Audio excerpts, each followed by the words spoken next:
Saya akan bersaksi tentang apa yang Tuhan kerjakan dalam hidupnya. Dan mungkin saya bisa cerita dulu bagaimana kamu bertumbuh di keluarga dan apa yang terjadi sampai kamu bisa sekolah di SMA dan mendapat pendidikan di luar. Ya. Terima kasih Pastor. Ya, saya Sam, bergabung di jemaat gereja kita ini dari 2 bulan lalu kira-kira. Saya bertumbuh di keluarga dokter. Jadi bapak dokter, ibu dokter. Ya kita puji Tuhan nggak pernah ngalamin yang pahit-pahit banget begitu ya. Jadi secara ekonomi maksudnya. Secara ekonomi maksudnya. Kalau bukan ekonomi pahit. Just kidding. Ya, jadi papa mama support sampai saya SMA di luar negeri, puji Tuhan ya. Kemudian ambil perfilman kebetulan dan sampai sekarang di perfilman juga. Jadi kamu dari mana dulu? SMA-nya di Australia? SMA di Australia. Di Australia. Lalu kembali ke sini? Kembali ke sini kuliah, kemudian S2 lagi di LA, perfilman juga. Oke, perfilman gitu ya. Nah, pada waktu kamu selesai S1 langsung kerja atau langsung lanjut S2? Langsung kerja. Saya jadi lulus S1-nya di UPH. Oke. Ya, itu ambil broadcasting jurnalistik terus langsung kerja di Lipo, di PH-nya Lipo. Oke, jadi di production house-nya Lipo. Dan gimana itu? Kan pressure-nya tiba-tiba jadi besar gitu ya, walaupun gajinya gede juga gitu. Iya, jadi biasa orang Batak ya. Dekat-dekat. Iya, orang Batak kan pressure-nya tinggi ya Pak. Oke. Ya, apalagi anak laki-laki kan. Nah, jadi saya di pressure sama. kamu anak yang paling tua? Paling tua. Oh, paling tua. Okay. Adik saya dokter, ya. Oh, adiknya dokter. Saking kena pressure juga kan jadi dokter. Oke. Ya, apalagi saya bidangnya seni kan. Jadi Bapak pasti, wah ini dokter film gimana kan, nanti nasibnya jadi miskin gitu. Ya. Jadi tapi miskin nggak punya duit gitu kan. Seniman ya. Seniman, ya. Jadi seniman tuh biasanya marganya bukan Siregar tuh. Apa tuh Pak? Ganti Simatupang tuh biasanya. Siang malam tunggu panggilan. Nah, kapan menanggapnya? Siapa yang menanggapnya aja gitu ya. Jadi tergantung siapa yang telepon gitu. Oke. Nggak taunya sekarang Simatupang juga. Oh, Oke, terus gimana? Jadi pressure-nya gimana kamu? Pressure-nya luar biasa di keluarga Batak, pressure luar biasa. Jadi saya berusaha dengan semua kelemahan, tapi nggak dari Tuhan ya. Maksudnya saya nggak beriman sama Tuhan untuk kekuatan. Jadi duniawi aja gitu. Meskipun bapak ibu saya dari dulu Kristen, tapi saya secara iman berdoa ke gereja, tapi saya sendiri berjuang sampai mati-matian lah gitu ya. Saya sampai lulusan terbaik waktu itu di UPH di jurusan saya. Langsung direkrut sama yang punya Lipo. Karena saya waktu itu udah lulusan terbaik, ketua BEM lagi di saat yang sama.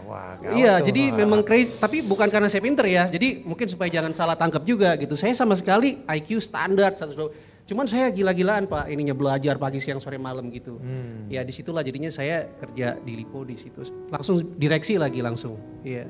Langsung jadi direktur? Direksi Lipo, perusahaan First Media itu yang perusahaannya Lipo. Oh, First Media, ya. Oke. Jadi langsung First dapat Media posisi, Production, iya PH-nya. Dapat posisi yang cukup tinggi gitu ya? Iya Pak. Nah gimana itu, pressure-nya gimana lalu kemudian apa yang kamu hadapi waktu kamu ngalamin pressure itu? Ya di situ saya baru tahu bahwa saya punya banyak masalah mental gara-gara itu ya, hantem kromo gitu Pak. Jadi semua persoalan-persoalan itu saya sikat benar-benar secara duniawi, akhirnya saya di situ sadar saya punya banyak mental problem dan ternyata banyak teman-teman saya di manajemen termasuk dari keluarga owner juga punya mental problem banyak. Jadi kita dikirim semua ke psikiater untuk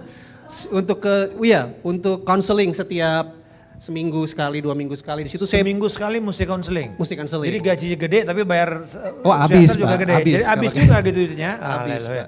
Mahal banget Pak. Ya saya ingat dulu teman saya waktu zamannya saya kuliah, kita jurnalis dan perusahaan publikasi terbesar itu majalahnya Tempo. Dia bilang gajinya besar tapi karena gajinya besar tapi uangnya juga habis.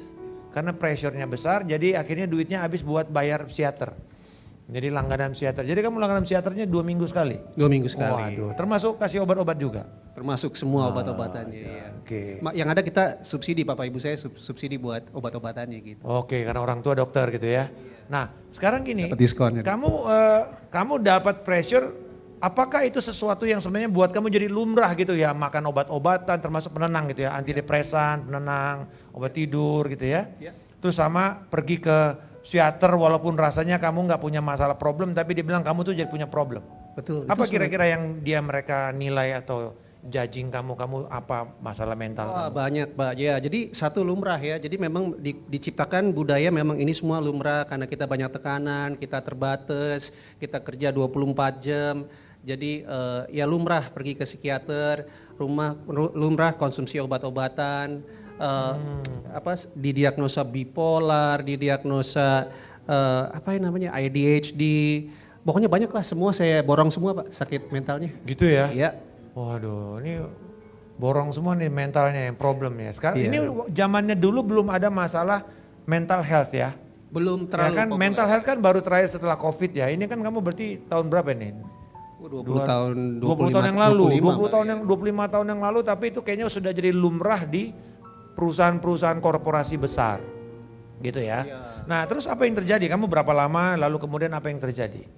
Ya, Sini jadi dikit ya, supaya tengah dikit. kemudian kan saya terus lanjut karir ya dari manajemen PH itu ke PH lain. Kebetulan di Arsari Group tuh yang sekarang punya Pak Hashim ya, adiknya Prabowo. Saya kerja saya CEO kebetulan di situ di Media Desa nama PH-nya gitu. Ya saya sama, saya ulangi itu semua. Ya saya ulangi itu semua dan bapak ibu saya kebetulan.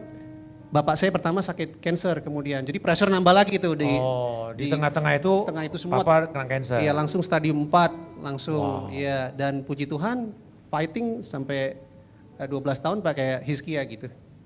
Iya. Nah ini jadi setelah kamu kerja jadi CEO, lalu kemudian kenapa kamu memutuskan berhenti lalu sekolah lagi gitu? Ya karena kan mau lebih lagi Pak, jadi kita kan terus mau lebih lagi terus, jadi saya bilang jangan CEO aja, kalau bisa kan kita jadi partner juga, jadi mungkin saya harus memperdalam lagi kan bidang saya, jadi ambil lagi master di sana, sementara masalah mental tuh gulung terus ya Pak ya, gulung terus. Jadi kamu ngambil sekolah di LA ya, Iya. sekolah film ya, jadi untuk bisnisnya dan produksi gitu. Betul. Nah tapi masih konsumsi obat waktu itu? Wah masih terus sampai. Walaupun kamu kuliah nih nggak ada pressure kan, cuma kuliah doang gitu. Tapi kan karena udah tahu kita sakit mental kita nggak mau lepas Pak ya, udah tergantung gitu kan. Jadi udah di label ya, udah di label bahwa dia itu sakit mental. Jadi mau nggak mau mesti tergantung. Tergantung Pak, iya banyak lagi obat-obatannya. Ya. Lebih banyak? Banyak. Oke, Iya. di Amerika kamu ngambil obat lebih banyak. Sementara kalau Bapak tahu di psikiater kan di LA itu kan bisa $300 per jam kan gitu. Per Jadi jam kalau ya? Saya setiap 2 minggu sekali konsultasi 2 jam berapa itu saya habis banyak. Waduh, itu biaya sendiri bukan biaya company ya. Iya. Nah, jadi oke. Nah setelah itu apa yang terjadi pada waktu kamu pulang lalu kerja lagi? Saya pulang, saya kerja lagi dan puji Tuhan diterima di perusahaan lain gitu ya, gede juga sebagai pimpinan dan juga partner. Jadi saya dapat kemitraan ya. Jadi ya terus nggulung terus ya itulah kalau dibilang psikiater bilang ini penyakitnya seniman katanya gitu. Oh, Penyakitnya ini seniman. Jadi mood ini swing, bahaya nih ya. bipolar Gitu ya. Oke. Iya. Nah, gini, Sam, kamu mulai di label bahwa kamu ini punya itu lumrah gitu ya, karena orang kreatif, mungkin nggak bisa konsentrasi, bipolar, betul. gitu ya, mungkin schizophrenic gitu ya. Iya. Ya, kadang Semoga enggak sih Pak kayak. ya oke. Hampir. Kadang jadi Hyde, kadang jadi Jekyll gitu kan, ya, jadi jahat atau jadi baik. Betul, Oke. betul. Nah, gini, waktu itu kemudian papa kena cancer. Cancer. Nah, terus apa yang kamu lakukan? Apa pressure yang kamu alami? Ya sebagai orang yang sudah menyaksikan bapak sama ibu berkarya 24 jam buat menyembuhkan, maksudnya mencoba mengobati orang-orang gitu ya. Di situ karya mereka, karya rohani, karya jasmani. Ya saya harus berkarya untuk yang terbaik lah, kasih terbaik sama bapak ibu. Karena ibu saya kena cancer juga ya akhirnya. Oke, jadi Stadium 4 dua-duanya. juga, iya. Nah, terus kamu gimana? Kamu berhenti kerja atau Nah, gimana? saking fokus enggak saya tetap kerja, tapi saking fokus ke bapak ibu saya jadi lupa untuk ini Pak, untuk ambil psikiater saya gitu. Oh, jadi kamu lupa ngambil obat nih? Lupa ya, jadi makin parah. Kita bayangin lawan cancer 13 tahun, ya kayak Hiskia. Kamu di mana? Di Jakarta atau di Kita Amerika? sampai ke Amerika, 5 tahun berobat di Amerika. 5 tahun straight, hampir 4,5 tahun nggak pulang ke Indo. Ya, pagi sampai malam itu saya waktu Amerika saya hajar rumah sakit kerja buat papa mama saya untuk pengobatannya.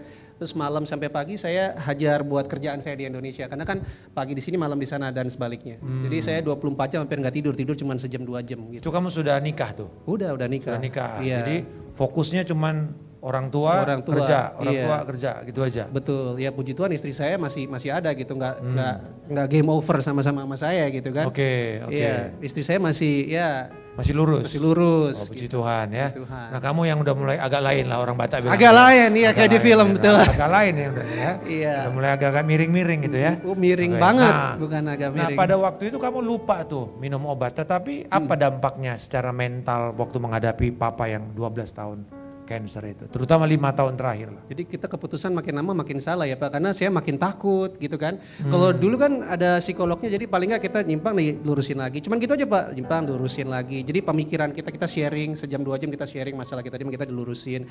Nah karena saya lupa sama saya, jadi ya itu dia. Jadi saya terlalu takut untuk fighting cancernya gitu ya. Bahkan ya itu lebih takut daripada sebagaimana seharusnya posisi cancernya lah. Maksudnya cancernya nggak begitu gimana gitu, lagi nggak begitu ganas saya, tapi tetap fear, tetap takutan luar biasa. Jadi pagi sampai malam saya isinya udah ketakutan aja Pak. Jadi kamu sekarang itu malah justru punya masalah baru yaitu ketakutan. Betul. Takut apa kamu? Takut papa meninggal? Betul, Takut takut bapak saya meninggal, takut ibu saya meninggal. Karena memang saya dimimpin bapak saya meninggal itu sudah dari saya usia 3 tahun gitu. Waduh. Mimpinya sering banget lagi, ya mungkin saya juga nggak ngerti kenapa gitu.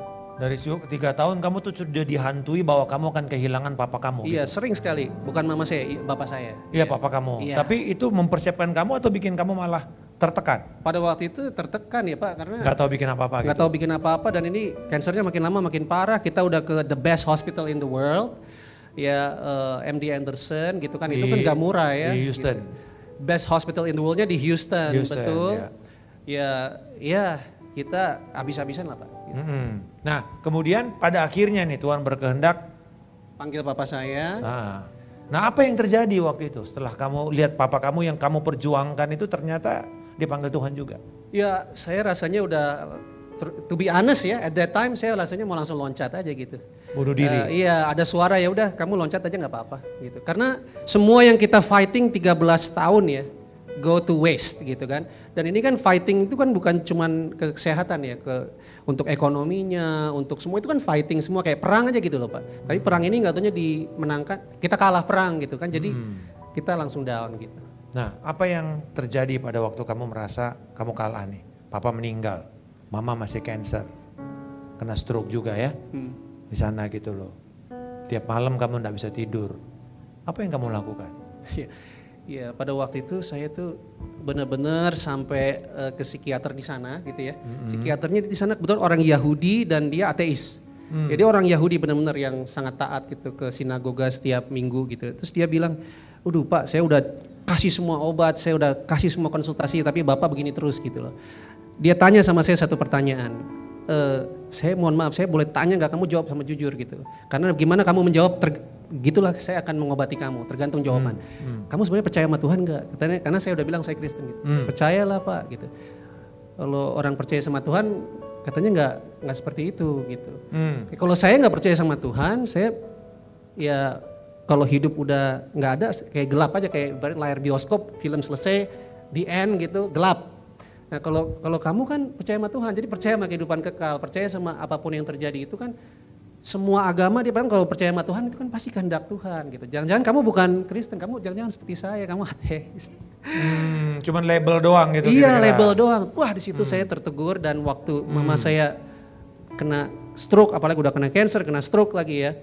Ya saya jadi dibukakan itu sama Roh Kudus, siapa sebenarnya saya gitu. Saya sebenarnya hanya Kristen KTP sebenarnya. Saya baru ingat bahwa udah bertahun-tahun, lebih dari udah hampir 10 tahun saya meninggalkan psikiater saya juga gitu.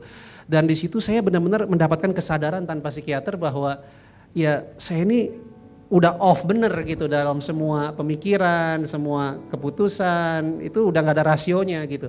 Tapi yang luar biasanya saya menerima kesadaran ini tanpa bantuan psikiater, tanpa apa-apa gitu. Jadi benar-benar Roh Kudus bicara sama saya melalui si psikiater yang tidak kenal Tuhan itu. Kepada kita. Nah ini Sam, waktu itu kemudian setelah kamu dari Amerika, papa meninggal, kamu balik ke Indonesia, gitu.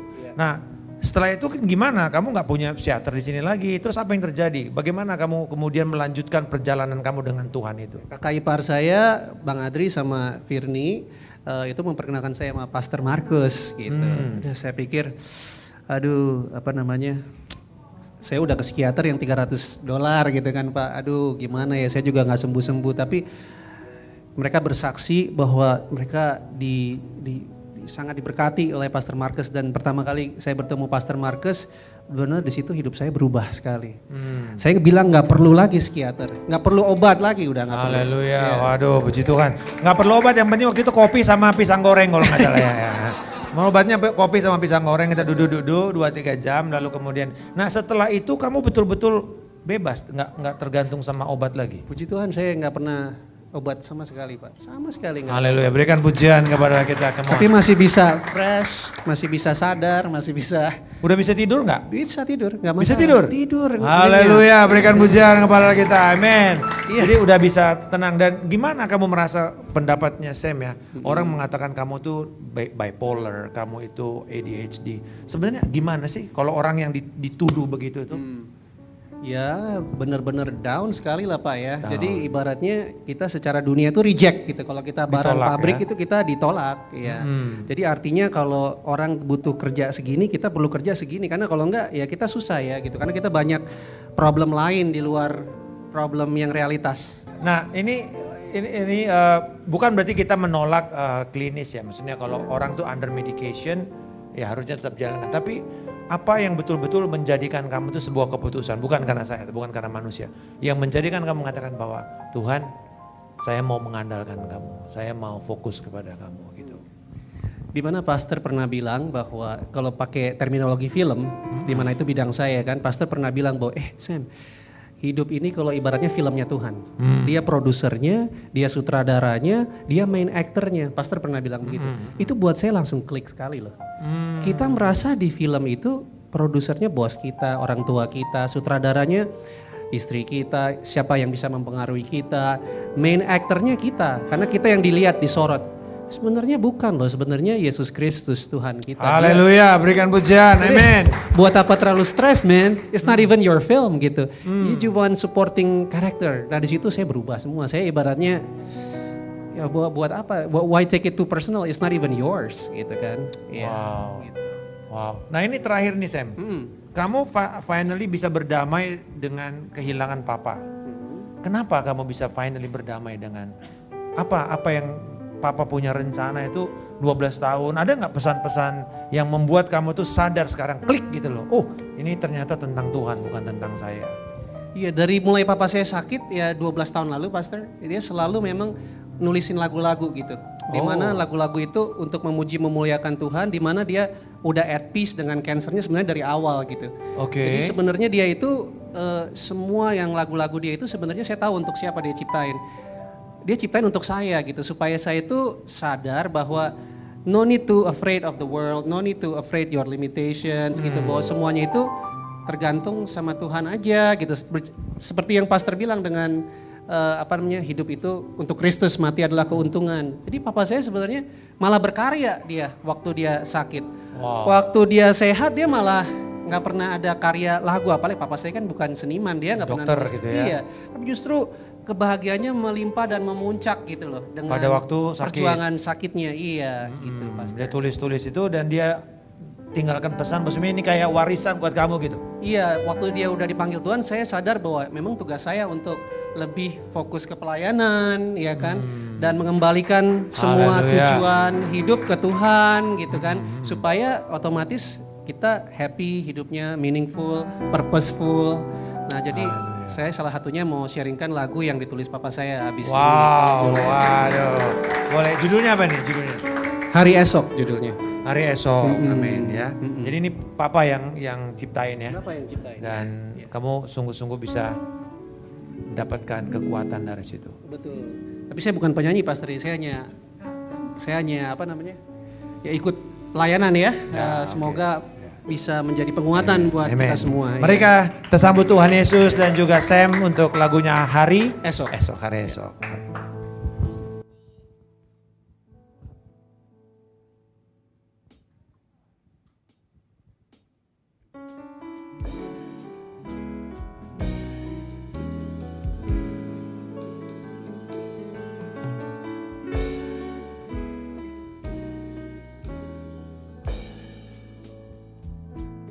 Hari esok esok, siapa yang punya? Hari esok, siapa yang punya? Manusia mereka-reka jalannya, sia-sia jalan sendiri.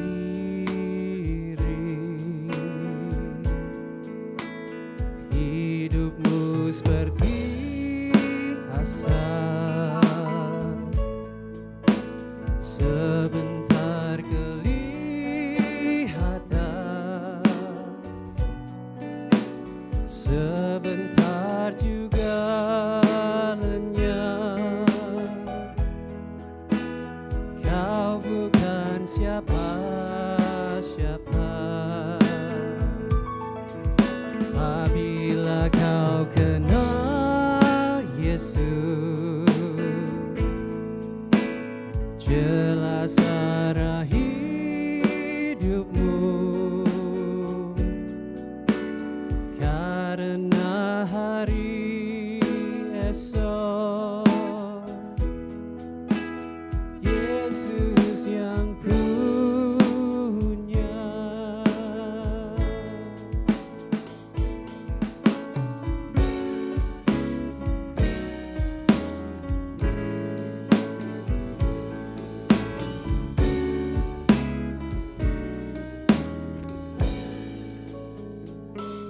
Come now, come to your Savior. Hear His words of the Savior. Lean on Him, His spirits are true. You will be saved, and He'll be your Lord. Our life is just a smoke, a candle in the wind it blows. Here today, gone tomorrow.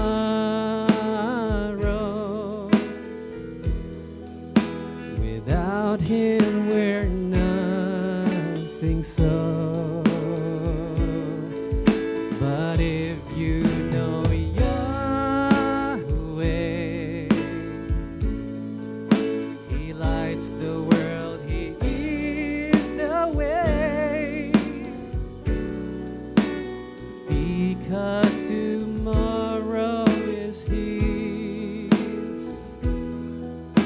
so today don't wait.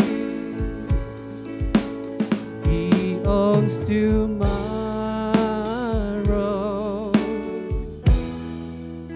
so today don't wait. Haleluya. Puji Tuhan. Sebentar Sam. Satu lagi pertanyaan terakhir nih Sam. Tadi kamu pernah dengar, kalau waktu itu kamu pernah bilang ya bahwa papa itu tahu tujuannya 12 tahun tuh dia cancer. Dia bertahan karena dia punya tujuan. Nah, boleh di-share bagaimana itu kemudian mengubah hidup kamu menjadi pesan kepada kita semua. Jadi waktu saya fighting cancer buat papa sama mama di US 5 tahun itu pastor. Jadi saya pikir itu fighting cancernya papa mama. Tapi sebenarnya itu papa saya yang fighting my cancer. Your cancer? My cancer. Oh. The mental issues, that's Yeah, the cancer. Lebih besar daripada papa punya cancer. Papa saya kan dokter, dia tahu lah kurang lebih penyakit kan. Tapi dia membiarkan saya bukan eksperimentasi, memberikan yang terbaik untuk usaha kasih yang terbaik buat papa mama. Jadi saya mau sharing ke semua bahwa sebenarnya papa mama saya meninggal kalau kata orang dunia itu bukan karena kansernya, tetapi karena Saya Pak, papa saya yang meninggal. Karena saya terlalu, waktu kita lihat PET scan dia yang terakhir, saya kalap gitu. Karena kansernya itu cuma dikit, cuma nambah dikit. Saya kalap, saya bilang sama dokternya, dok kasih aja obat yang lebih lagi. Dalam hitungan saya sama papa saya, kalau misalnya nggak, kita 12 tahun lawan kanker ya, jadi kalau misalnya nggak kuat ya udah besoknya diubah lagi ke dosis semula gitu. Karena obatnya itu udah mulai nggak berhasil, naik 1 cm doang pastor. Jadi kansernya papa saya kecil. Ya katanya dokternya, papa kamu nggak akan kuat gitu. Tapi kalau kamu sepakat sama papa kamu, saya kasih. Nah begitu dikasih itu papa saya meninggal. Dan papa saya itu sebelum meninggal, saya minta maaf sekali sama papa saya. Karena dia tahu kita kan fighting buat dia ya. Jadi dia bilang, oh saya udah maafkan kamu. Dia bilang, kamu anak yang terbaik. Dia bilang, ya. Jadi Tuhan Yesus sudah mau datang, ya. Ya memang papa harus dipanggil itu seperti Musa, harus dipanggil supaya bangsa Israel jangan berhala, supaya kita pengharapannya itu ke Tuhan, fokusnya bukan ke papa. Amin. Jadi saya baru tahu bahwa karena itu kan, jadi saya punya kesadaran yang datang dari Roh Kudus tentang saya tanpa harus ada psikiater, psikolog, saya bisa sadar gitu bahwa hidup itu ya ke Tuhan, jangan terlalu cemas gitu. Itulah yang papa saya kasih. Haleluya. Berikan pujian kepada Tuhan kita. Jadi bahwa saya belajar waktu ini satu pemikiran yang menyentak saya bahwa gini, seseorang yang sadar tujuan kenapa dia sedang mengalami penderitaan, itu justru akan meninggalkan warisan kepada orang lain. Jadi ayahnya almarhum Papa Sam ini sadar 12 tahun tuh dia fighting cancer. Sebenarnya bukan untuk dirinya, tapi untuk anaknya yang Tuhan akan proses kembali kepada dirinya. Dan 12 Tuhan pakai cancer itu untuk memproses Sam kembali kepada Tuhan. Dan saya percaya bahwa tadi pesan ini bahwa ada orang yang suka melabel kita dengan segala macam gangguan mental health. Tapi kita tahu bahwa kalau kita fokus ke Tuhan, biarkan Dia yang akan menyembuhkan kita. Amin.